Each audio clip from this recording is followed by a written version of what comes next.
Hello and welcome back to another episode of Vikings Happy Hour, sponsored by Lake Monster Brewing, Eastside Jiu-Jitsu, and That's Badass Wood Art. Remember to like and subscribe to the YouTube channel because, ladies and gentlemen, as the time that this episode airs, football is back for your Minnesota Vikings. And we have Alec Lewis of The Athletic here to join us tonight. Alec, how are you? It's been a little bit since we've seen you. Yeah, I'm good. Thank you guys for having me. I got two things from the jump. First, thanks, Myles, for showing up. Really appreciate that. Second, I'm really glad to give a ton of takes here and then have them all be proved wrong and make myself look really dumb by the time of the game tonight or after the game. So, no, serious note. Thanks for having me back. Camp's been fun. A lot of sunscreen being put on given the heat out there, but I have enjoyed it, and I will enjoy the heat knowing that there is a little bit of cold front coming for the next 9,000 months here. Yeah, I was wondering if you'd mention anything about weather, just because, I mean, you're dwindling down. Yeah. Last time we got together with you, you were complaining it was too cold, and now you're complaining it's too hot. We just can't keep Alec happy up here. Yeah. This is my brand to complain about the weather. I know it's such an attractive quality for a person to have. So, I'm enjoying the summer. This time last year, you weren't with the team yet, right? You joined right at the regular season. That's correct. So I didn't even do training camp last year. So I hadn't done a night practice until Tuesday night. So this is all new, and it has been. I told somebody like last year I was for a month knowing that I was going to move up here. I was just reading and watching and listening to everything, trying to learn about a whole team from afar. I know fans do it and it's helpful, and those who were informing me do a great job. But it is much easier and better to kind of see the buildup in person and experience kind of the roster machinations on a daily basis. So I've enjoyed that, and I think it'll probably help coverage throughout the season, or at least that's what I tell myself to make myself feel better. What's a day in the life of Alec Lewis during training camp? It is not that it's not that sexy. I wake up. I've been waking up early in the morning to work out. This is not my brand, but I realized early in training camp that if I try to work out after the practice at like 7 p.m., I just don't have the juice. Just go to bed. So I'll wake up at like 8 or 9 and then work out, and then wait. 8 or 9's early, huh? Yeah. For me, 100. He's a night owl, though. Yeah, that's true. But listen to this. So I'll work out, then I'll grab coffee, and then I'm right into it. I mean, I'm calling people, I'm texting people. I'm out at the facility, interviews, practice, and then I'm usually riding after till about, let's say 7:30. So let's not. I mean, it's a full out grind here as a sports writer. You are really pouring it in. Portable charger? Does your phone die often? It's a good question. I have had a couple very close calls, like a few weeks. Last week I interviewed Mike Saravo, the linebackers coach, and I was on like 6%. And I told Lindsay Young at Vikings.com, I was like, Lindsay, this could be a tough one. Hopefully I get this interview. I kind of need it. My editor wants it for the Brian Asamoa story. So yeah, but no, the days are fun. It's fun to see the fans out there. And like people are very interested, obviously, as you guys know, and I love it. Like I love the fact that people care as much as they do, because A, it keeps me employed, first of all, but B, it also it's just fun, and like it's fun to communicate and go back and forth with fans. So I enjoy it. How does this compare to spring training? And then we can get into Viking stuff, but you've obviously covered spring training before. How does this compare? Yeah. It would be probably different of an answer if the Vikings were still in Mankato, where you're like away from where you live and everyone's kind of all together. Like spring training with the Royals, you're in Arizona, which is obviously very far from Kansas City in the winter. Everybody's kind of around the same area in Surprise, Scottsdale, what have you. So you would go out with people, you would see people, you'd be bouncing around, whereas this training camp, it's mostly like everyone's at a facility and you leave, just like a regular practice day during the season. Yeah. But from a fan experience, I mean, it's pretty similar. Like the drills are very relaxed. The vibe is relaxed. You can talk to executives. You can talk to coaches. You can get people in a setting where their guard is a little more down than it would be during the season. And I think for me, like trying to still just integrate myself into covering this team, it's important to have this time to be able to get in front of people that either I was able to a little bit last year or people I weren't even able to meet. So that part of it it's been cool, and it's been part of my approach this year. Very cool. Awesome. Well, you gave us a perfect segue earlier, and then we just kind of skipped right over it. So I'm going to bad. That's No, you're good. Alec, you talked about the night practice. Obviously, those are kind of the bigger deal practices that we have here at Vikings training camp. Fans get all excited, got the lights on, all of that. So can you kind of walk us through just some of the key observations that you saw from Tuesday night's night practice? Yeah, I'll say this. It wasn't the most action-packed practice in terms of like, I mean, I there were a couple plays that stood out. Like I think Jaren Hall fired a ball to the sideline. N'Keal Harry dove and caught it. It was a pretty impressive catch. I think I was actually pretty impressed by the run game. It looked like for whatever – I was trying to get a good look at the blocking schemes to give you some real in-depth football on some of the concepts. But Ty Chandler broke through a couple times. That was interesting to see. Defensively, Ivan Pace got some snaps with the ones, which has kind of become more of a theme. But overall, like I wouldn't say it was the most kind of informative practice from a like on-field perspective. I mean, by now I've gotten pretty used to the fact that Brian Flores is going to mix and match and send guys like he is like playing Madden in Gauge 8. And I say that jokingly because there is a very clear strategy behind what he's trying to do. But I think that has become a theme. I think Jordan Addison looking smooth, like that's kind of what I've come to expect. I think Kirk Cousins, he seems like he's really enjoying this and like is having a fun time out there, which may or may not have been a theme in years past, but that's something that has stood out to me. And then like I think the one thing that is just a minor detail that I've noted, and it probably will lead to a story down the road for me, but like Kevin O'Connell's level of detail with the wide receivers in terms of how he is working with them, the kind of minutia that they're working with on a daily basis. Like I think I'm fascinated to know really more of like what that is, because I think it will shed light on the intricacies of this offense. But I think it speaks to like, we talk about Kevin O'Connell and culture and all that stuff, but I think from an offensive like architecture, to use JT O'Sullivan's word, and from like a detail perspective, what Kevin O'Connell is doing and has done, I think is probably something that we don't talk enough about in terms of what will probably allow this offense to take another step in year 2. Interesting. That I love to hear that just from being a fan. No problem. Just trying to hype you guys. No, but in a like legitimately, like you will see Kevin O'Connell stand. Let's say they're running a red zone rep, okay? So like they're in the offense is in the red zone, and you got 4 wide receivers, and you will see Kevin O'Connell stand in front of a wide receiver. They'll run their route, and then he will stop them and I mean hold their shoulder or like get on an edge to show them they need to be bursting their route in a different angle. So like it is like extreme minutia. Which isn't surprising if you hear these guys talk about the level of detail that it takes to be a wide receiver in this system. But yeah, it's just something. It's an observation I've had, and I haven't really unveiled it until just now. So I'm curious to learn more about it and talk to the guys more about it.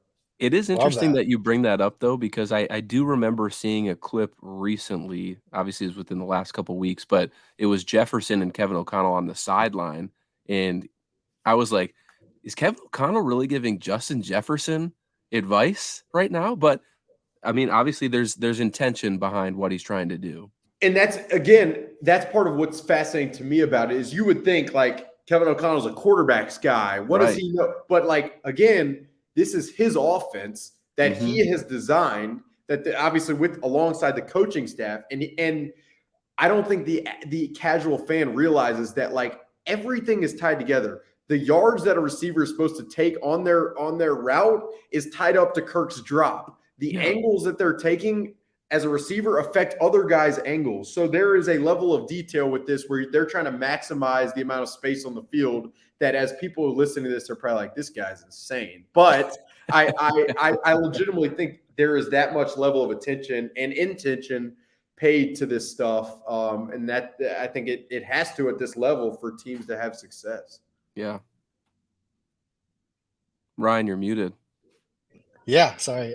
We were talking about the receivers last night actually on our show, and we were talking about the depth, obviously. So we have the three, standouts there with KJ, Addison, and JJ.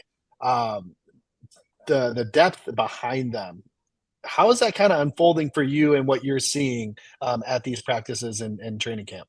Yeah, it's a great question. I was really looking forward to watching Jalen Nailor the first day of practice. Yeah. He had, I thought he was one of the most impressed players on the field. I think have we heard anything on him? At the moment, I know it was a leg injury. He's walked around with this little pad on his lower leg, but he's walking around. I will say they have been rehabbing some guys on the side, the Tristan Jacksons, the Lucky Jacksons, and Jalen Nailor has not been going full speed with those guys. So I think it has been a slower ramp up. Back to Ryan's question, I think a little bit of Brandon Powell. Like, I think he's had a really, really good camp. He's a shorter guy in stature, but the word that I can use just to watch him is just reliable. Like, it seems like he is reliable in terms of he's at the right places at the right times. He's reliable at the catch point.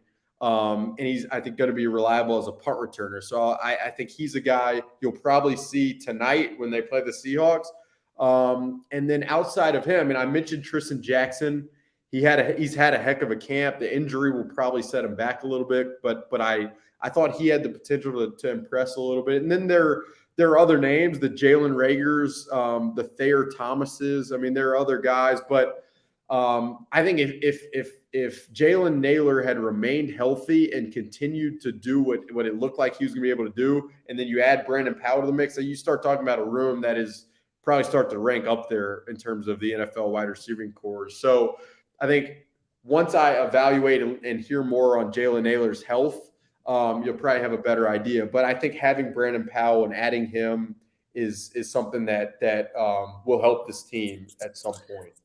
Yeah, it's just a little disappointing that we haven't heard, I haven't heard anything on Jalen Reagor yet. Like, I'm hearing actually a lot about Thayer Thomas, that he is just getting open at on demand, but I just haven't heard anything on Reagor. I mean, is he just a guy right now?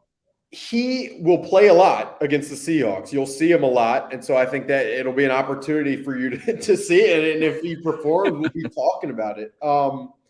But I mean, he's been out there, and there have been some plays where, there was one practice where he made multiple catches, jumping acrobatic, that I was like, wow, that's impressive. And there was another practice where I remember Kevin O'Connell was throwing passes to all the receivers, and Jalen ran a route, and it was kind of the wrong route. He missed the catch. It was a tip pass, and O'Connell talked to him after, and I was like, yeah, it probably is not the most ideal situation. I mean, I think we all know that straight line speed, Jalen Reagor has it, but I think we also all know that he was a first-round pick who the Eagles, a really smart team and a really forward-thinking team, were willing to trade for a seventh-round pick. So I think he has a lot to prove. I think tonight could go a long way to doing that in game, working with guys like Nick Mullins and Jaren Hall. I mean, to help them, those quarterbacks operate the offense effectively, they need wide receivers to be able to run the routes efficiently. So this will be an opportunity for him, and I think it's one that he's going to have to take advantage of.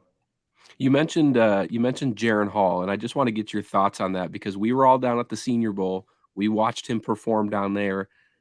Can't say that I came away impressed. I don't know how you felt about that, but how has he looked through the first couple weeks of training camp, and is it a different player than who we saw in Alabama back in January at this point? It feels like a decade and a half ago.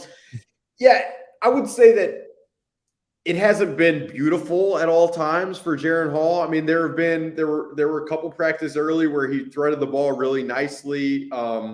Last night, I mentioned that N'Keal Harry pass it was interesting, but he also I believe, overthrew a ball to the sideline, and I think it even sailed into the people standing on the sideline. So it's been a little bit back and forth, which again, like I said this earlier, I was doing a little preview thing with John Krasinski, who's actually up at The Athletic today. And we were talking about Jaren, and I was just like, what are my expectations? Like if he runs the offense efficiently, the cadence is right, there's not that many flags, and he makes a couple plays with his legs, like you chalk that up as a positive. This offense is not easy to learn. Kirk Cousins could tell you that with what happened last year. And I think the drops that Jaren Hall is being asked to do are much different than what he had to do in college. Mm-hmm. He doesn't know these receivers, so that's an entirely different thing. And then he's going to be working behind an offensive line that is going to be a bunch of makeshift backup types. So It's not the easiest situation, but I think they're committed to just helping him along day by day. And they're using the cliches that they should of like just try to get a little bit better and more comfortable every day. But I think for a guy like him, that's the goal. I mean, I will say he has managed like the poise of being that third string with veteran quarterbacks in the room like really well. I mean, I think he is, you talk to him, he is polished. He knows what to say. He knows what not to say. And so you can understand why they would draft a guy like him and add him to a room that expects a lot of other people in that room. For sure. Well, and I'm hearing he is maybe flashing at least a little bit better than Nick Mullins is at this point. I don't know how accurate that is. You're seeing these guys more often than the reliable Twitter sources I'm seeing. Yeah, no, I mean, I think that would be fine to say. I mean, Nick Mullins, there have been a couple sail passes. There have been a couple times where protection seems wishy-washy, and it looks like if they were running things live, Nick Mullins would probably get crushed by Brian Flores' defense. But I mean, Nick Mullins is a guy who, Kirk Cousins really respects. I know that. And Kirk Cousins really likes having in the room to be able to bounce stuff off each other. Those guys did stuff together this offseason in certain capacities that you may or may not read at some point in The Athletic.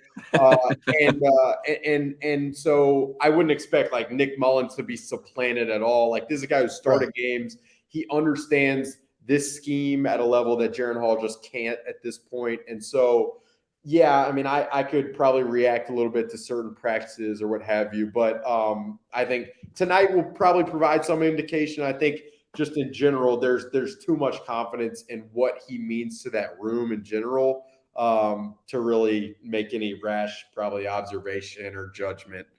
Sure. That would light the Twitter sphere on fire, which would be fun kind of sometimes. Before we switch to the defense and sort of get your thoughts on what you think tonight's game versus the Seahawks will look like, and I want to get your thoughts on the potential contract extensions. Can you give us anything there? Have you heard anything? Obviously, Mark Wilf was up on the podium the other day and saying like, "Yep, we want Justin Jefferson to be on this team," but we haven't seen any contracts yet. Yeah. The first thing I'll say is I think Kwesi's been a little bit out of office in the sense that he has recently had an addition to his family. So I think that is very cool. Amazing. That has been a layer that like fans like, what are we waiting? It's like, I mean, probably has to deal with a newborn that might play Family's a role. important. Family's important. But no, I mean, I think the TJ Hawkinson thing is probably where I would start. While yes, Mark Wilf did. I mean, he raved about Justin Jefferson and said what he said from the get-go of like, we want this guy to be here. And that is everyone within the organization feels that way. So I expect that to get done on a level that suits both sides. When that happens, I can't tell you, but I think TJ Hawkinson would probably be the one that I'm looking at in the shorter term of like, I think they would like to iron that out. I think they believe strongly that, he's going to be a weapon in the pass game, and he was last year. I wrote this the other day, but like from weeks 9 through 18, which is when he got to Minnesota, I think he had the 7th most targets among all pass catchers in the NFL, and that is receivers and tight ends. So like Kirk, I think really trusts him and trusted him from the beginning. And I think the Vikings see the tight end position as a way to be versatile and dictate on offense. So That extension. And what's amazing about that is he trusted him with like no Crazy chemistry. Like it was just immediate. Like he didn't have an off season. He didn't have pass catching down in Florida. He didn't have any of that. It was just, oh, you're here and I'm going to target. What was the first game? Like 10 targets? It was something crazy.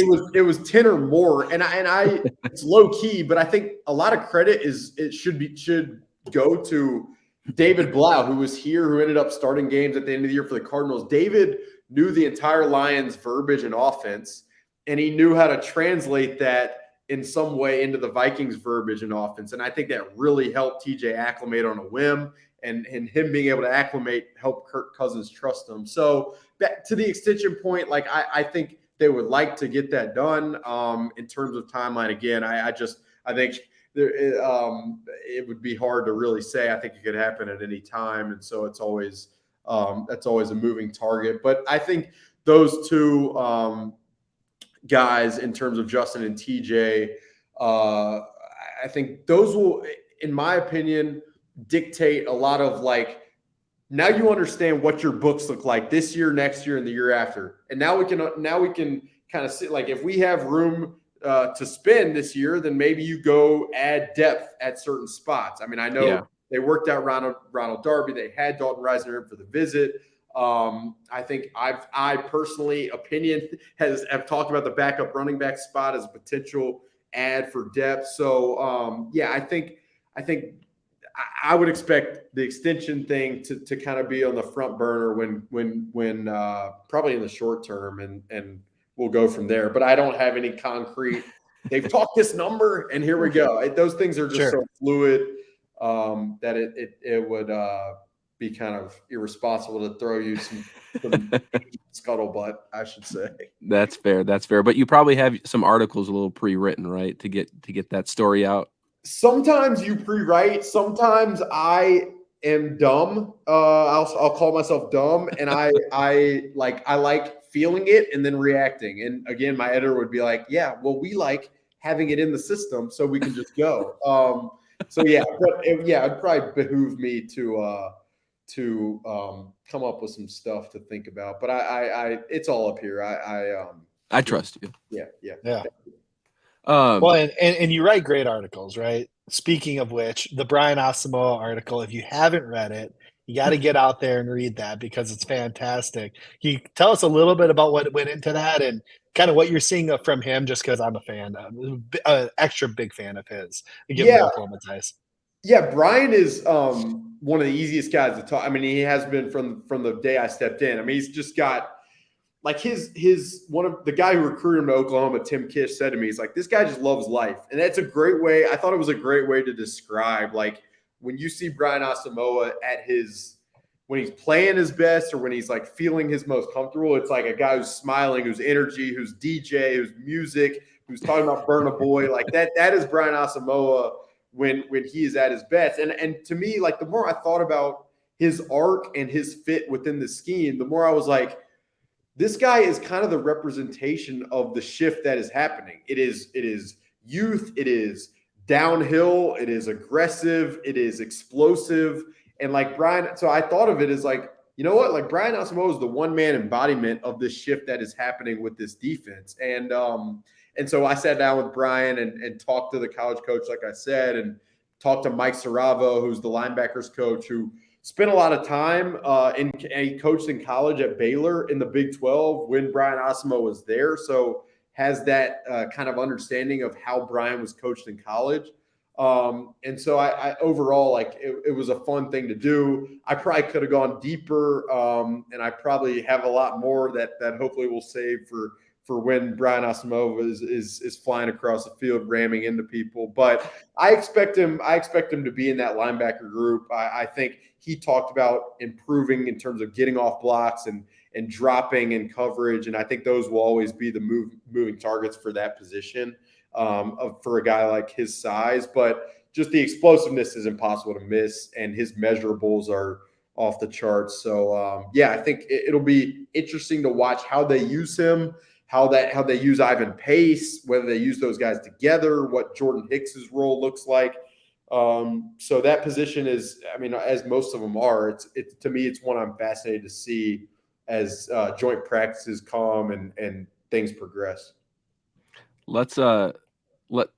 Can you give me a couple highlights or things you've observed through training camp just from the defensive side, and then if you want to segue into the game versus Seattle, be interesting to see what you expect from there. Yeah, I mean the defensive side, like the highlights. I mean it's just like how different it is. I mean I just don't know how else to say that. Like it is. I mean, it's like going from the winter here to the summer in Cabo, where I was for a wedding recently. Like that is the shift. It is that humid versus, I mean, that hot and that cold. Like Ed Donatel's system, it was just very stagnant. And I think you could say there are many reasons for that. And I'm sure if you sat down with Ed, he knows defense. He could be able to explain why certain things were as stagnant as they were. So I don't want to just X's and O's guru my way through this, but Brian Flores' defense is we are coming at you. We are not sitting back, and we are going to swing at you in a way that you're like in the boxing ring and it's like, whoa, like, is this guy going to swing too hard and get hit with an uppercut? Which I think that might happen at times this year where the Vikings are swinging wildly and they get hit over the top for an explosive play. But I think I've thought about this a lot, but like, a lot of Vikings fans for a long time watched these Mike Zimmer defenses that were mugging the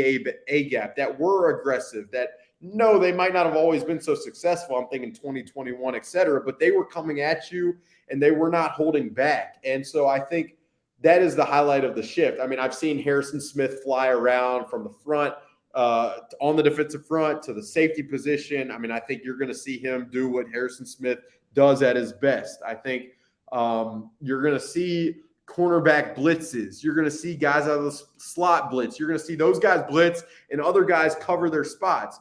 And I think the one thing about this defense that's hard to grasp for even the media and fans is Brian Flores gives these guys so many different tools. And I think on game day, those guys are able to understand what they see and then apply different tools on their own. Like, not like they're being called from the sidelines. Like, this is what you face and do this if you feel like this is the right thing to do in this situation to get this against this offense. And that's cool. I think Brian Flores trusts his players that much. So the more I talk about it, the more like I have to tamer myself. It's just so different. And I think it is so aggressive that it's exciting. But I also think there are reasons to be like, well, are the cornerbacks going to be sustainable enough to run this type of defense? Is the pass rush and the interior going to be able to stop the run effect? Like, I think there are reasons to have a lot of questions. There are reasons to wonder if it's going to be sustainable. But I think just in general, schematically, systematically, it's so different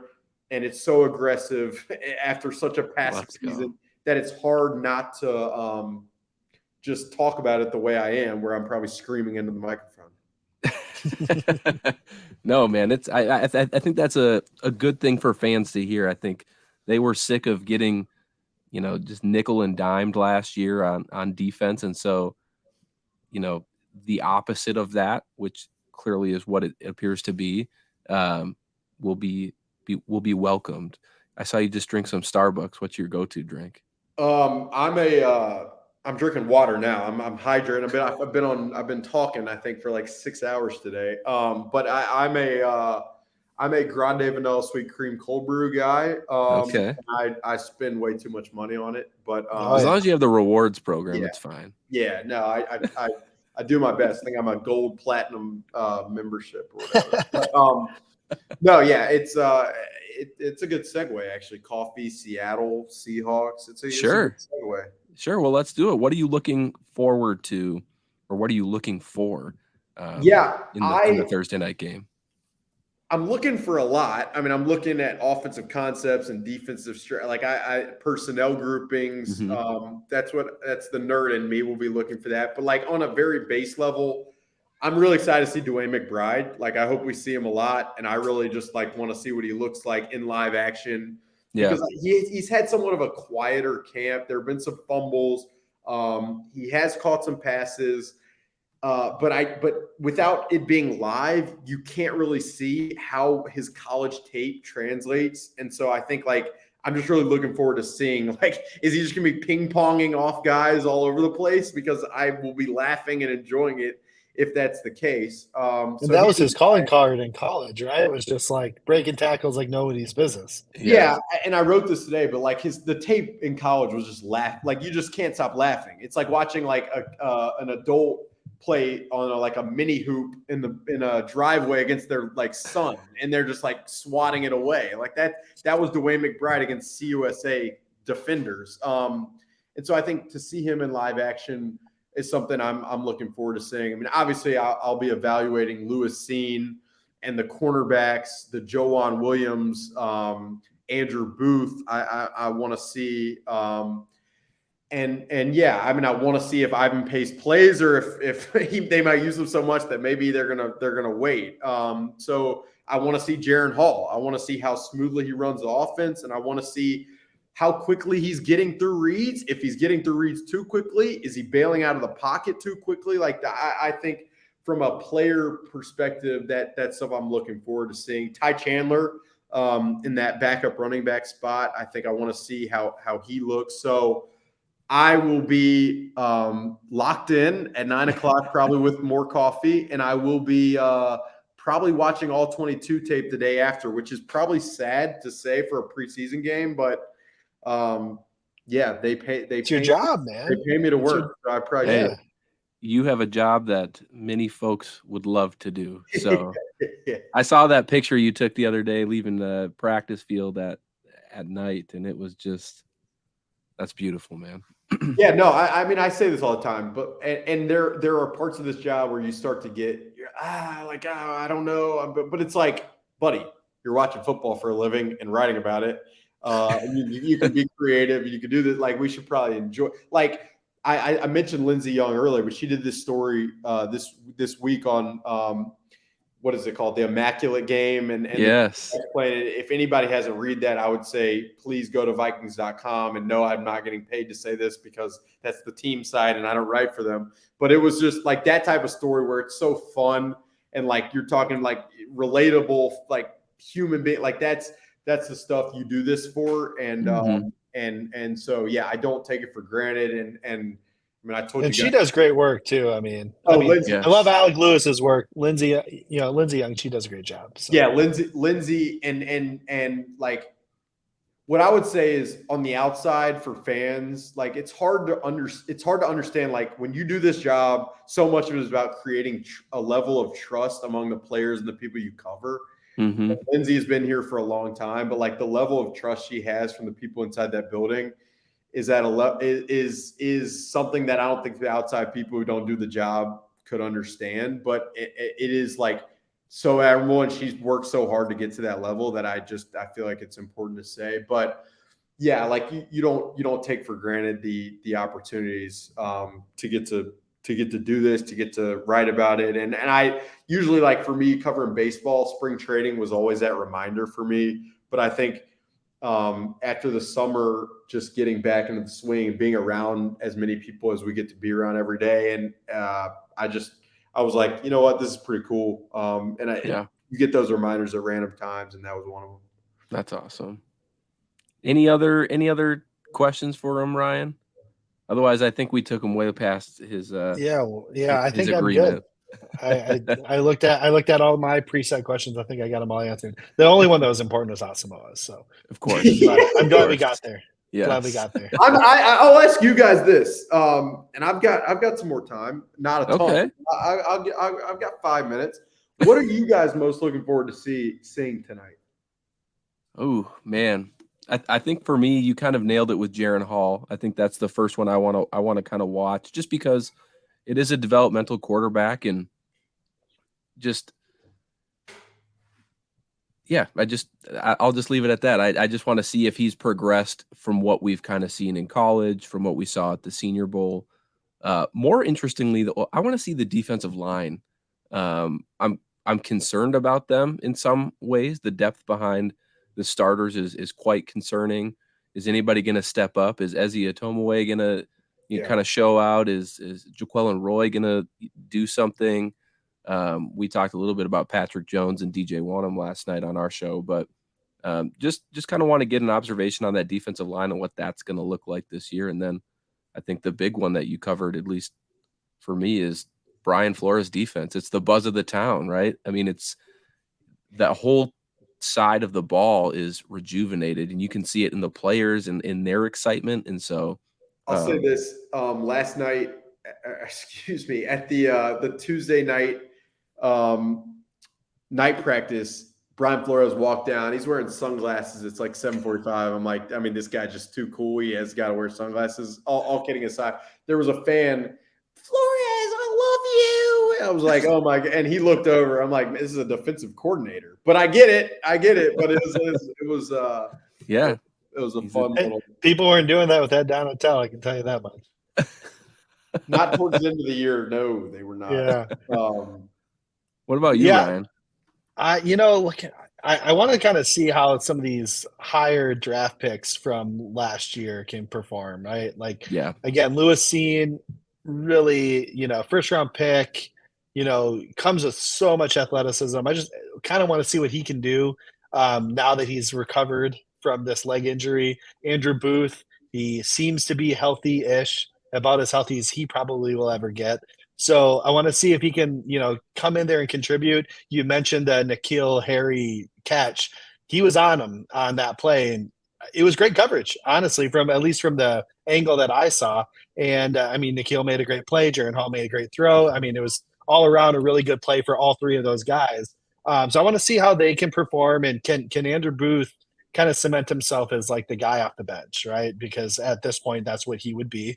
And Lewis Cine, can he impress enough to really battle Cam Bynum for I'm thinking basketball now. No, Andrew Bynum is a hell of a player. Yeah, right. Cam Bynum for that starting safety at some point, maybe not early in season, but maybe mid-season, because it seems like Lewis Cine would be a better fit for this defense schematically, at least the way he plays. And then the friend of the show, Metellus. I want to kind of see. Metellus, yes. Yeah, I kind of want to see what he's gonna. He's got this kind of stranglehold on this star type position, whatever you want to call it, and it's kind of this new position to our defense considering from last year. And I want to see how he can perform. I doubt maybe he's in it tonight, right? But throughout the preseason, I kind of am interested to see how he does there. So really, the secondary as a whole, the defense as a whole, that's really where my focal point is this tonight. The one day, that's fascinating, and I think the defensive interior that you mentioned, Matt, is I think the Asezi Asamoa, I think Jaquelin Roy, like those names are going to be interesting to watch. I also I think we'll see a lot of Andre Carter, the undrafted guy from Army. Awesome. And I think I just want to see, against this level, how explosive is he? He looks like a heck of an athlete, but the size is obviously the concern. I think it'll probably take more time to attack more on, but I'm looking forward to seeing how he looks also. And I think just listening to you guys, I'm in agreement. There are a lot of, I think the Lewis Cine, Andrew Booth, I think a lot of eyes are going to be there. It's going to be exciting. I think it'll be fun. I guess I'll close with this. I had a funny, I was thinking Drew Lock's probably going to be playing tonight for the Seahawks. I went to Mizzou, and Drew and I were the same year, and we came in, we were freshmen. And I went back yesterday, and I found September 1st, 2015, I wrote a story, Drew Lock, hype machine at an all-time high. He was a freshman, and it's so crazy. 8 years later, he's the Seahawks, and somehow I'm here writing. But it'll be fun. It'll be fun to see, and Drew will probably have his hands full against Brian Flores. So, should be. That's exciting. Should be a good time. But no, always enjoy you guys. Thanks for having me. And, yeah, man. Good luck with staying up till the crack of dawn to watch this game. I know we didn't get out golfing this year. Ryan's been super busy, but there's still actually, believe it or not, there's plenty of time still before snow comes, and then we'll get you out. How is that golf game coming, Alec? I figure you haven't been out much. I played a lot earlier in the summer, and then it was like I could probably take some more time off, or I could start calling random people for these stories I want to do. And I'm too crazy to where I somehow lean the ladder when I probably should have just had beers and played golf. I played at home once. I went home for a little bit, played at home, started to figure some things out with the driver. But if I have a day or 2 or 10, I would like to get out there before it gets cold. Let us know. You know where to reach us. And we'll bring you some Lake Monster beer as well. So no doubt. It's good all stuff. right. Well, thank you again, Alec, and everybody here watching. Thank you. Be sure to like and subscribe and root on those Minnesota Vikings tonight versus Seattle Seahawks. Until next time, let's go Vikings.